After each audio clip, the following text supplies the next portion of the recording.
শতাব্দীর পর শতাব্দী ধরে মহাকাশ নিয়ে মানুষের কৌতূহলের শেষ নেই।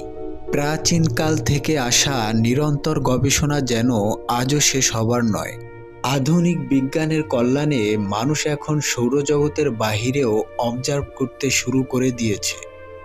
একটা সময় পৃথিবীকে মহাকাশের কেন্দ্র মনে করা হলেও বর্তমানে আমরা জানতে পেরেছি সূর্যকে কেন্দ্র করে পৃথিবীসহ মোট ৯টি গ্রহ এবং ২৯৭টি উপগ্রহ নিয়ে গঠিত আমাদের এই সৌরজগৎ।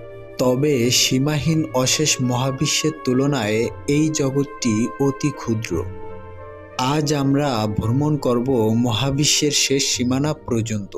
দেখব কি কি রয়েছে মহাবিশ্বে এবং তা কতটা বিশাল। চলুন ঘুরে আসি একটি স্পেসশিপের মাধ্যমে। আমাদের স্পেসশিপের গতি প্রথমে স্বাভাবিক থাকবে এবং ধীরে ধীরে তা আলোর গতি ধারণ করবে। প্রথমে আমরা সৌরজগৎ দেখব এবং ধীরে ধীরে সামনে এগোতে থাকব। সৌরজগৎ কি? এর উত্তরে আমরা বলতে পারি সূর্যকে কেন্দ্র করে যে সকল গ্রহ উপগ্রহ চারদিকে ঘুরছে এই বিশাল অঞ্চলটিকে সৌরজগৎ বলে। সূর্য নামক নক্ষত্রটিকে কেন্দ্র করে আমাদের এই বিশাল জগৎ। ঠিক তেমনিভাবে মিল্কি ওয়ে গ্যালাক্সিতে প্রায় ৪০,০০০ কোটি নক্ষত্র রয়েছে। তাই এই গ্যালাক্সি ও মহাবিশ্বের তুলনায় আমাদের পৃথিবী অতি ক্ষুদ্র থেকেও ক্ষুদ্র। আমাদের পৃথিবী থেকে ১২ কিলোমিটার উচ্চতায় একে বলা হয় ট্রপোস্ফিয়ার। এই উচ্চতায় যাত্রাবাহী বিমান চলাচল করে থাকে। ১২ থেকে ৫০ কিলোমিটারের মধ্যে এই অঞ্চলটিকে স্ট্র্যাটোস্ফিয়ার বলে। ৫০ থেকে ৮০ কিলোমিটার মধ্যে ম্যাজমোস্ফিয়ার বলে এবং ৮০ থেকে ৭০০ কিলোমিটার মধ্যে রয়েছে থার্মোস্ফিয়ার। পৃথিবীর বায়ুমণ্ডলকে বিভিন্ন লেয়ারে এই সব নামে ডাকা হয়। আমরা যখন পৃথিবী থেকে ১,০০০ কিলোমিটার উপরে অতিক্রম করব তখন এই জায়গাটিকে এক্সোস্ফিয়ার বলা হয়। আর এখানেই সমাপ্ত হয় আমাদের বায়ুমণ্ডল। মূলত এই লেয়ারের উপরেই পৃথিবী থেকে পাঠানো হয় স্যাটেলাইট এবং আমাদের বঙ্গবন্ধু স্যাটেলাইট এর উপরেই রয়েছে। পৃথিবীর ব্রহ্মাণ্ডকে অতিক্রম করে আমরা এবার চাঁদে গমন করেছি। পৃথিবীর নিকটবর্তী সাবজেক্ট এটি, যা আমাদের পৃথিবীকে আবর্তন করে চলেছে। এরই মধ্যে আমরা পাড়ি দিয়েছি ৩,৮৪,৪০০ কিলোমিটার। পৃথিবী থেকে চাঁদের দূরত্ব এটি। চাঁদকে অতিক্রম করে আমরা এবার সূর্যের দিকে আগাবো। পৃথিবী থেকে এর দূরত্ব ১৫ কোটি কিলোমিটার। এই নক্ষত্রটি পৃথিবী থেকে ১৩ লক্ষ গুণ বড়, অর্থাৎ ১৩ লক্ষ পৃথিবী সূর্যের মধ্যে এঁটে যাবে।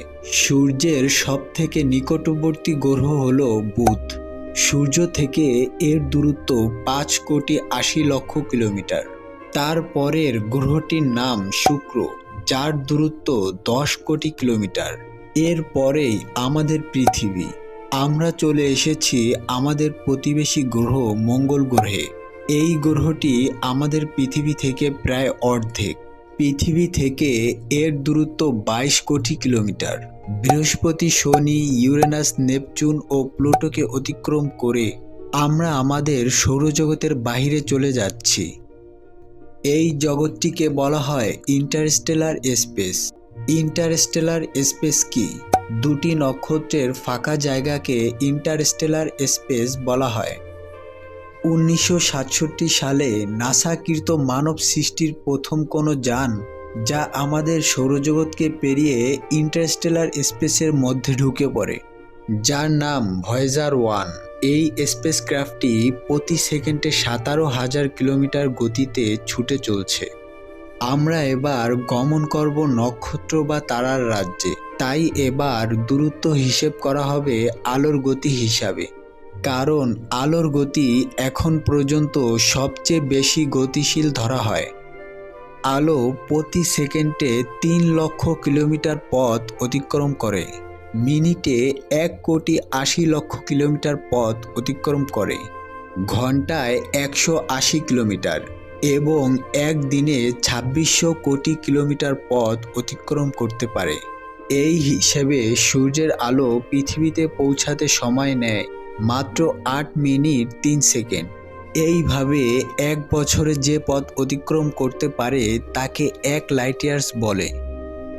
আমরা এবার চলে যাচ্ছি সূর্যের সবথেকে কাছের নক্ষত্রটির কাছে, যার নাম প্রক্সিমা সেঞ্চুরি। সূর্য থেকে আলোর গতিতে এই নক্ষত্রটির কাছে পৌঁছাতে 4.5 বছর সময় লাগবে।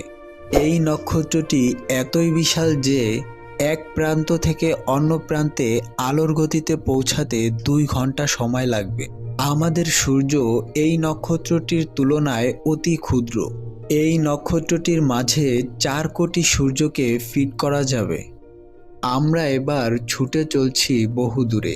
অসংখ্য তারাকে অতিক্রম করে আমরা আমাদের গ্যালাক্সির শেষ সীমানায় এসে পৌঁছেছি। আমাদের গ্যালাক্সির নাম মিল্কি ওয়ে গ্যালাক্সি। এই গ্যালাক্সির এক প্রান্ত থেকে অন্য প্রান্তে যেতে সময় লাগবে 1 লক্ষ লাইট ইয়ার্স। এই গ্যালাক্সিতে রয়েছে 10 বিলিয়ন নক্ষত্র। আরও রয়েছে ধূলিকণা ও গ্যাস। রাতের আকাশে তাকালে মিটমিট করে জ্বলতে দেখা যায় হাজারো তারা বা নক্ষত্র। সত্যি বলতে খালি চোখে রাতের আকাশে 2 বা 5 হাজারের বেশি তারা আমরা দেখতে পাই না। আপনি জানলে অবাক হবেন, এরা প্রত্যেকেই আমাদের সূর্যের মতো একটি নক্ষত্র। অনেক দূরে বলে এদের আমরা ছোট দেখতে পাই। এবার আমরা আমাদের প্রতিবেশী গ্যালাক্সির কাছে চলে যাচ্ছি, যার নাম অ্যান্ড্রোমিডা।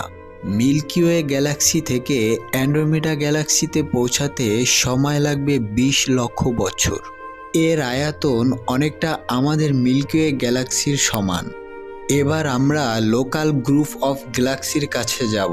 50 থেকে 60টি গ্যালাক্সি রয়েছে এই গ্রুপের মধ্যে, যাকে গ্যালাক্সি ক্লাস্টার বলে। এই রকম 10 থেকে 12টি ক্লাস্টার মিলে একটি সুপার ক্লাস্টার গঠিত হয়, যার নাম ভার্গো সুপার ক্লাস্টার। এই ক্লাস্টার 11 কোটি আলোকবর্ষ জুড়ে অবস্থিত। অর্থাৎ আলোর গতিতে এক প্রান্ত থেকে অন্য প্রান্তে পৌঁছাতে সময় লাগবে 11 কোটি বছর। তবে এটি কিছুই না। এখন আমরা যাব লানাইকা সুপার ক্লাস্টারের কাছে। এর আয়তন 52 কোটি আলোকবর্ষ। পিছনে ফেলে আসা 200 সুপার ক্লাস্টার মিলে লানাইকা সুপার ক্লাস্টার গঠিত। কি ভাবছেন, আমাদের যাত্রা বুঝি এবার শেষ হলো? আদৌ এটা সম্ভব নয়। এই রকম আরও লক্ষ কোটি ক্লাস্টার রয়েছে আমাদের ইউনিভার্সে। বন্ধুরা, এই পুরো ইউনিভার্স আলোর গতিতে ভ্রমণ করতে আমাদের সময় লাগবে 10,000 কোটি বছর।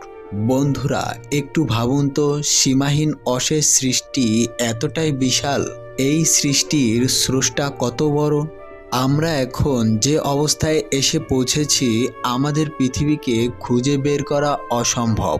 পৃথিবীর মধ্যে নির্দিষ্ট একটি বালুকণা খুঁজে পাওয়া যতটা সম্ভব, তার থেকেও বেশি অসম্ভব এখান থেকে পৃথিবীকে খুঁজে পাওয়া। আমরা কতই না ছোট, তারপরেও আমাদের গর্ব আর অহংকারের শেষ নেই।